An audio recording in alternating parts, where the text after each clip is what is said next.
আমি পুরাই অবাক হয়ে গেলাম। দেখেন মহান আল্লাহ তাআলার সৃষ্টি কত সুন্দর। আমরা প্রতিটা মানুষ এই সৌন্দর্য আসলে আমরা বুঝতে পারি না। সৌন্দর্যের যে লীলাভূমি বাংলাদেশ, আমরা যে বিদেশ মানে যাতায়াত করি, অনেক জায়গায় যাই, ভ্রমণ করি। আমি অনেকগুলো দেশ ভিজিট করছি, কিন্তু আমি আমার বাংলাদেশের মতো এত সুন্দর জায়গা আমার বাংলাদেশে যা আছে এটা আসলে বিলিভ করার মতো না। আমি আপনাদেরকে একটু দেখাই।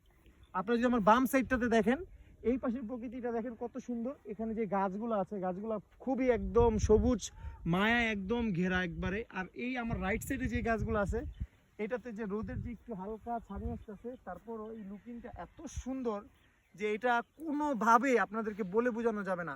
আর আমি এখন যে জায়গাটাতে দাঁড়িয়ে আছি, এই জায়গাটা হচ্ছে সিলেটের গল্ফ মাঠ। আর এই গল্ফ মাঠে যারা আসবে তারা আসলে এখানে ছবি না তুলে একেবারেই পারবে না।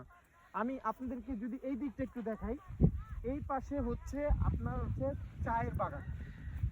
এটাকে বলে হচ্ছে গল্ফ মাঠ, ইভেন হচ্ছে চায়ের বাগান।